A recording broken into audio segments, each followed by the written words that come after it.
Hi again, everyone. I'm olliemathews. This is Societal Narcissism. This video is sponsored by contribution from Elijah. But before we get into his story, please go to the description box and click on the Rumble link to this video and watch the video over there, as I am monetized, and it helps the channel greatly. I get no real benefit from from you guys watching over here. So if you can do that, please do. On to the subject matter at hand. Elijah writes to me, and he sent in a bunch of news stories. Good morning, Ollie. I have a bit of a dated information piece here, but nonetheless, I believe it holds relevance to the concept of boomers and their exploitation of younger people for financial gain. In this instance, I discovered information back in the 2010s while researching the influence of the occult and its connection to criminal activity. For the record, I am not a practitioner of the occult. I'm a born-again Christian, but I have met people who have gotten involved in the occult up in New Hampshire, where I grew up. In our community near Concord, New Hampshire, at the time, a dangerous child predator had been arrested at the time for various crimes, and his past as a film distributor was exposed in the paper. Because of this, I was prompted to do additional research into the problem because the article mentioned satanic themes and in the movies he distributed. This one in particular story has struck me, although the perpetrator is now dead and hopefully any of his victims have their lives back. Let's see. Mississippi, Oxford. Danny Walter Schertz, 48, a self-avowed former Satanist, was sentenced to 9 years in prison without parole for selling a 16-year-old into prostitution. Schertz pleaded guilty to charges of kidnapping by trickery, transporting the minor across state lines for prosecution. FBI agent Leonardo Floyd of Columbus, Mississippi, said Schertz controlled the girl with stories of his satanic powers and threats of harm to the girl and her family. Schertz forced the girl to have satanic symbols tattooed on her leg and buttocks and to have body piercings of her private parts without anesthesia. And this is from 1996. So everything Elijah's having me analyze here is from the 90s. So understand. So this guy Schertz is 48 and 96. He's a boomer. These people they're talking about, he's talking about busted in 97. They're boomers. Ollie, I'm not looking to overload you with information, but I'm asking for your analysis, not just on this information, but on the overall theme in general of why in particular it seems that boomers don't care about sexually harming and profiting off the harm of children. Where did this belief system originate with them? It originates out of Marxism and communism.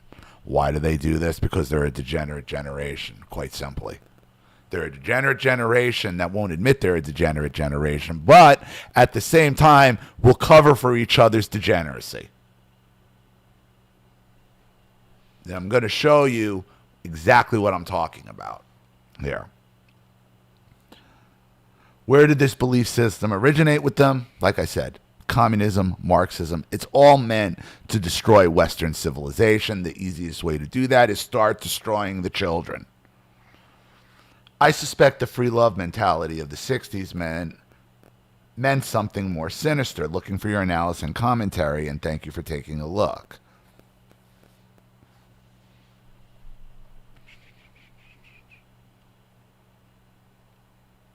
Okay, so he sent me a couple stories. I'm not going to, because there's a more important theme here to what is actually going on. Authorities say suspect sold a delinquent Mississippi teen into prostitution at truck stops in several states. He faces a hearing today in Santa Ana. Okay, a devout devil worshiper has been arrested for allegedly making a Mississippi teenager his slave, then selling her into prostitution in several states. FBI. Okay, so that was the first one we read. 2 sentenced in child porn ring. This is from January 14th, 1992. Concord, 2 men and former television newscaster, had been sentenced for their involvement in a ring that distributed more than 1,000 pornography videotapes nationwide, officials said. The third man was to be sentenced Tuesday, prosecutors said. Sentenced Monday, federal judge Nicholas told Brian Schultz. It's okay, same story. Conviction. So this is the conviction list of ritual child abuse. This was posted in 2016, but this is all from the 90s. Copyright 1997, Believe the Children. Arkansas, West Memphis. The teenagers were, Now that's funny. That's funny because I didn't even realize that. We might as well just jump California, Bakersfield. Notice, though, I didn't even pick this up till now. Notice they pick up with West Memphis, and I'm about to show you why that's important. Well, I'm just going to tell you why that's important. The West Memphis Three were innocent, are innocent. They didn't do it. However, with all these other satanic cases, they put this one right at the top. Yet, maybe they're doing it alphabetically because it's Arkansas, but that could be there. Yet, all the rest of these cases,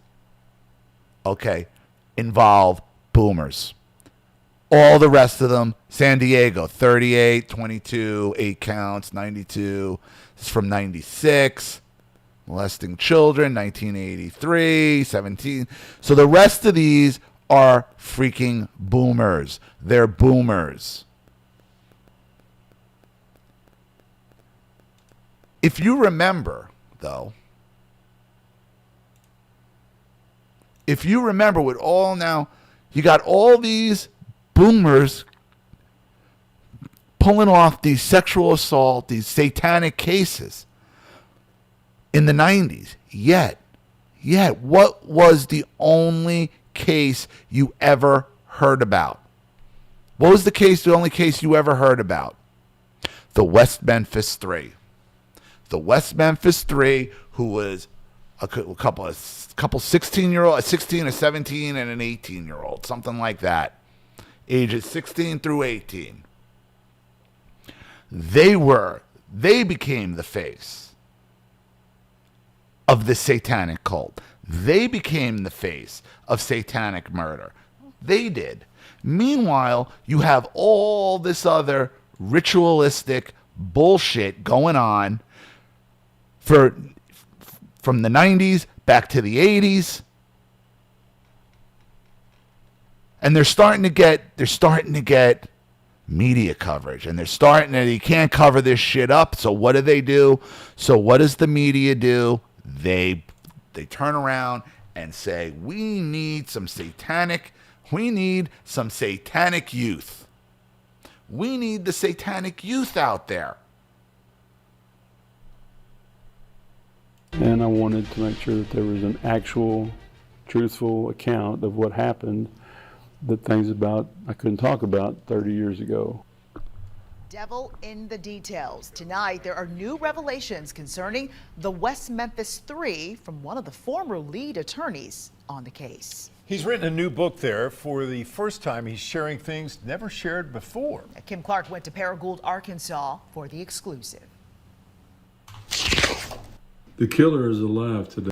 Mind you, on the list you sent me, this conviction list you sent me, the top one, the top conviction, right here, the top conviction, West Memphis Three, they're innocent.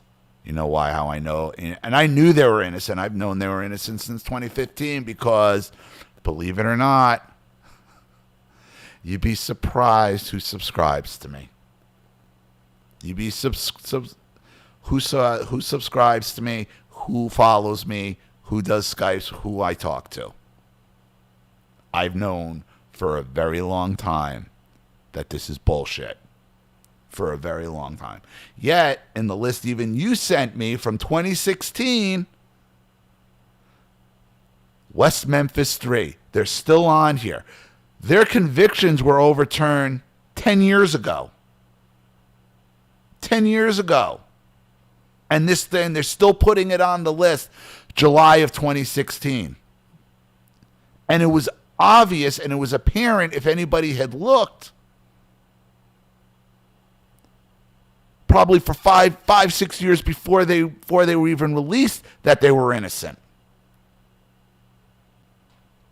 However, in order to protect the degenerate boomer,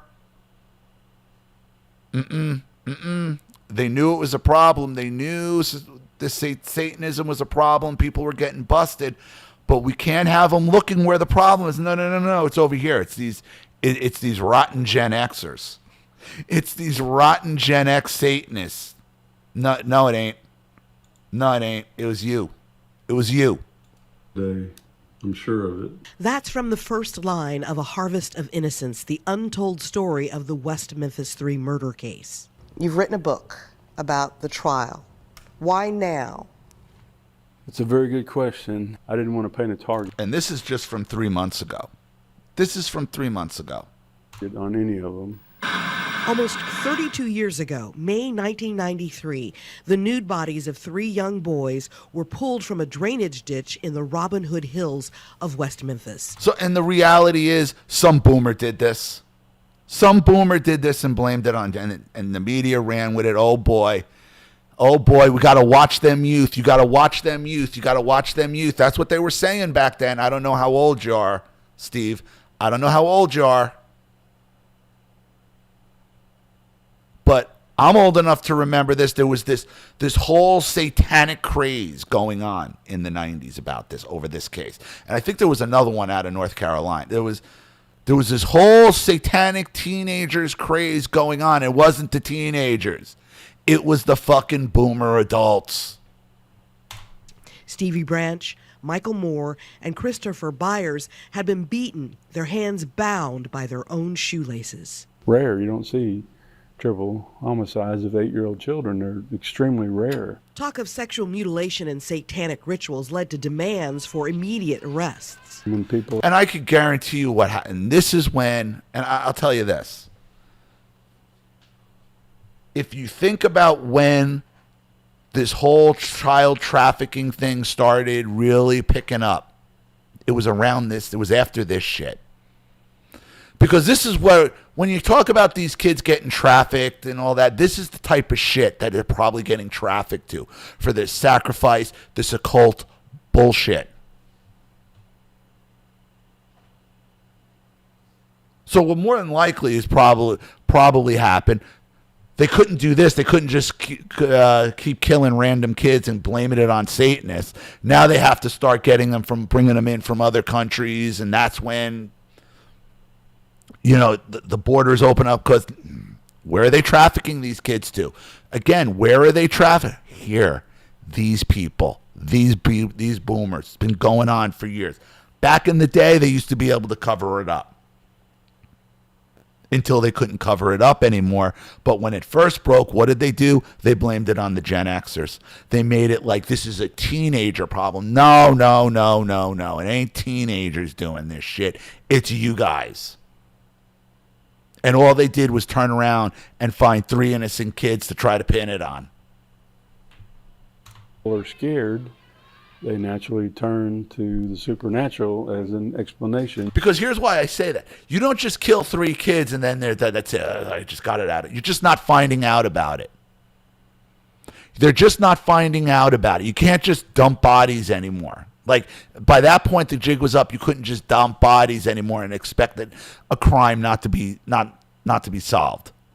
At this point, you had to just find kids that nobody even knew existed, and so when they disappear, nobody gives a shit. I.e., that's where this child trafficking comes from. Because they couldn't do it like this anymore. And we can look back in history to things like the Salem witch trials, for example. Same thing happened. Within a month of the discovery of the boys' bodies, 18-year-old Damian Eccles, 16-year-old Jason Baldwin, and 17-year-old Jesse Miskelly were served up as suspects. At the time, Dan Stidham, now an Arkansas District Court judge in Paragould, was working part-time as a public defender. I had children the same age as the children who were murdered. My natural instinct, because That's what I went to law school for, is to help people. Little did Stidham know that offering to help one of the suspects in particular would turn him into a pariah. But nobody wanted to touch Mr. Miskelly's case because he, quote unquote, confessed. So I'm not the most popular guy. Yeah, he confessed because you could get a 16-year-old to confess to anything if you scare him enough, and that's exactly what they did. In West Memphis anymore, I don't think. Stidham said he quickly realized what Miss Kelly told investigators was anything but the truth. This kid's telling me he's there, but he can't get the story right.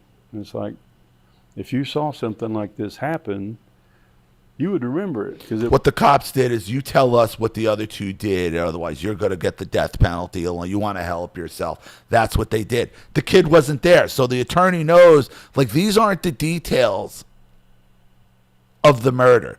This kid has no idea what went down, but they want their conviction because they're trying to set a narrative that the satanic murder problem is a teenager problem. It's these Gen X kids, when it's not. It's been these boomers all along.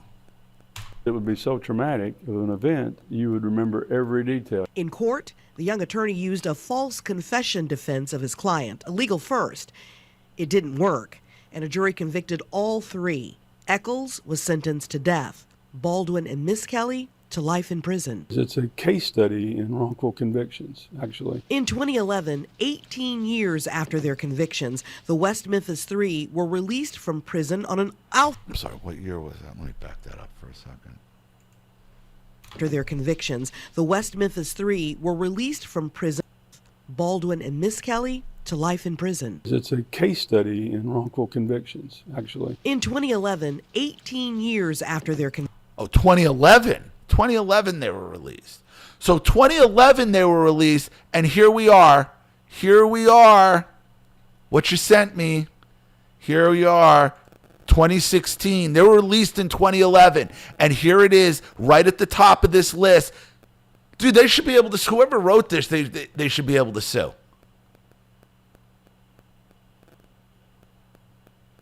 They have them as the top example of ritualistic murder. They're innocent. They were released. They were released 5 years before, 6 years before this thing was even came out. Convictions, the West Memphis Three were released from prison on an Alford plea. That's a guilty plea where the defendants maintain their innocence. This was an... That's how they get out of it. That's how, because it's the only way you can. That's how the system works, man. Ugly way out of an even uglier situation for the state of Arkansas. And I don't like it. Even though the West Memphis Three are free, they're not exonerated. Which brings us back to why Judge Stidham waited until now to publicly share his side of the story. Yeah, you're a judge. You should have been talking about this a long time ago, dude. Happens, and I lost the child, and that kind of derailed the project for a few months so I could grieve. But I also learned that what these parents must have felt like, probably I got 34 years with my son, but they only got 8 with theirs. So I wanted to make sure that I poured my experience of grief through the filter. Stidham believes he knows the identity of the real killer and believes justice will come for the victims' families and the West Memphis Three. Well, then who is it? Who's the real killer? Probably some old boomer. We could get some results back as early as next month. Results from? The new DNA testing that the Arkansas Supreme Court allowed. Is that the evidence that was collected from the scene? Yes. That was never really tested? Yes. Now we got new technology that can amplify this stuff. And so we have a real good chance of finding out who did this. In Paragould, Arkansas, Kim Clark, Action News 5. Now, in 2007, DNA testing of crime scene evidence excluded all 3 men and detected the DNA of another man who could not be identified. Excluded all 3 men. So there is no chance. There is no chance. The DNA excluded them in 2000 and what did she say? 2017. Hold on.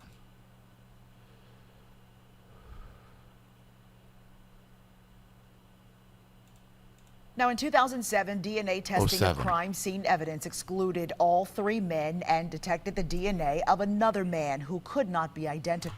So they were excluded in 2007 and didn't even get released until 2011, and then had to take an offered plea where there's like, so the state doesn't even have to really take responsibility. Hey, we fucked up.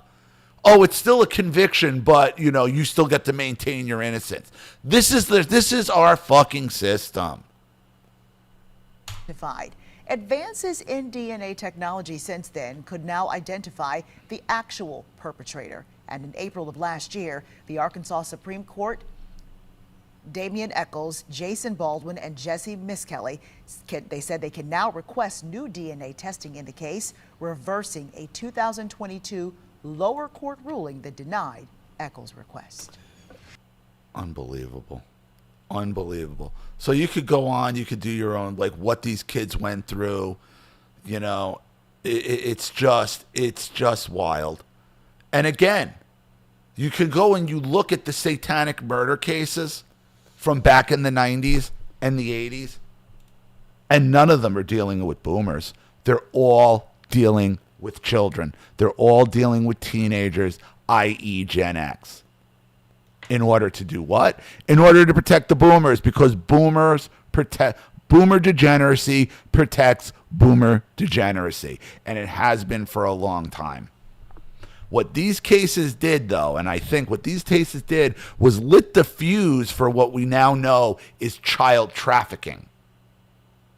Because you can't just make American children up and disappear anymore. You can't. You can't just dump bodies, and you can't just have an American child disappear without anybody, without a trace. That in the 90s, like once the internet started coming out, all that was gone. All that was gone, so they had to do something else. Here, let's throw open the borders. They're already kind of thrown open, but hey, let's bring in a bunch of third world children and traffic them. Kids, you don't even know we're here. You don't know who they are. Nobody gives a shit.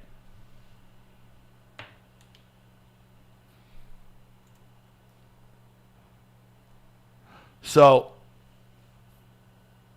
the answer to where this started, it's all based in communism and Marxism and destroying Western culture. All of it. All of it. But their main source, the boomers, have to be protected through that. They have to be. Because if they were being called out for the degenerates that they were at the time, don't work. They needed a scapegoat. Gen X has always been the main scapegoat of the boomer. And this satanic stuff is a perfect example. You have all these examples of these boomers and this occult satanic bullshit. These stories you've never even heard of. You didn't know. You know who the West Memphis Three are. I guarantee you, when you think of satanic cults from the 90s, you're not thinking boomers. You're thinking teenagers. You're thinking Gen Xers. Okay? And what does it turn out? Their main cases of these Gen Xers that are doing the satanic cults were bullshit. They were lies. Lies to protect who? Lies to protect some fucking boomer. Guaranteed. Guaranteed. So, I don't know if that's the video you were looking for, Steve, but, that's the best answer I could give you. So, thank you so much for your contribution and the story. I really appreciate it.